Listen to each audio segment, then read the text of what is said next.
I'm Nigel Webb. I'm Head of Development at British Land, which is one of the country's largest investors and developers in property in the United Kingdom. Yeah, we've supported and sponsored the Regeneration Trust for the last 5 or 6 years.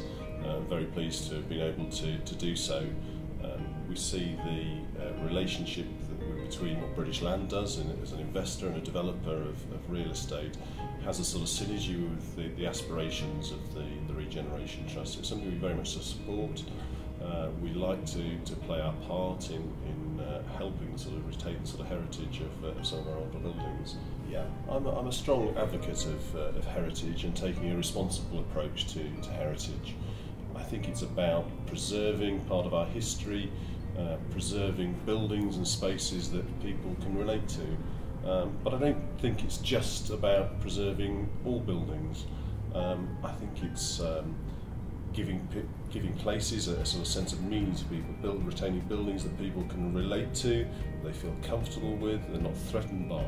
But I think it's also about bringing buildings back to economic life and giving them a sustainable future. I think it's because people relate to those buildings. It gives people a real sort of sense of place. They have a sort of sense of ownership. I think quality of buildings and spaces is just so important to people's everyday lives. Whoever you are, you need to be able to relate to space, whether that's the landscape, whether that's the public art, whether that's the quality of architecture. And I think heritage buildings, to me, are something that people feel comfortable with. It's part of their own sort of history, their own sort of heritage. They like to be reminded of the past. And I say I think they can relate to it, and that makes people feel sort of comfortable, and it enriches the environment in which we all live. I grew up in West Yorkshire and went to school near Halifax, and as you probably know, that's an area of the country which is strewn with old mill buildings, grand old Yorkshire stone buildings. Back in the 70s, when I was at school, most of those mill buildings was quite redundant.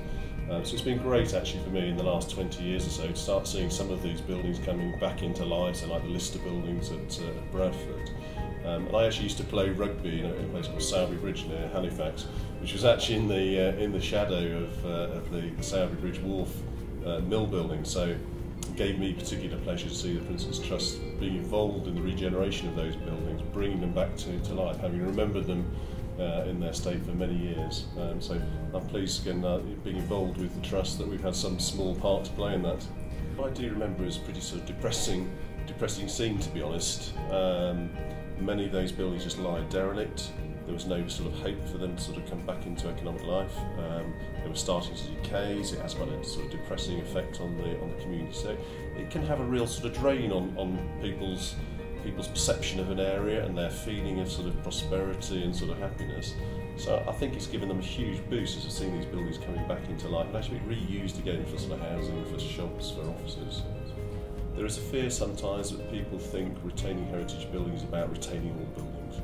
It's not a matter, to my mind, about the age of the buildings, it's about the quality of the buildings and what they mean to people and what they can do to the environment and what they can do to people's everyday lives.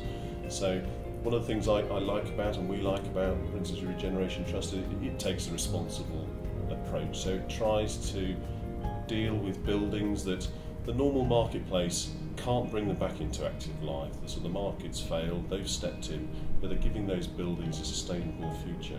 And I think it's about getting people to understand how important that aspect is.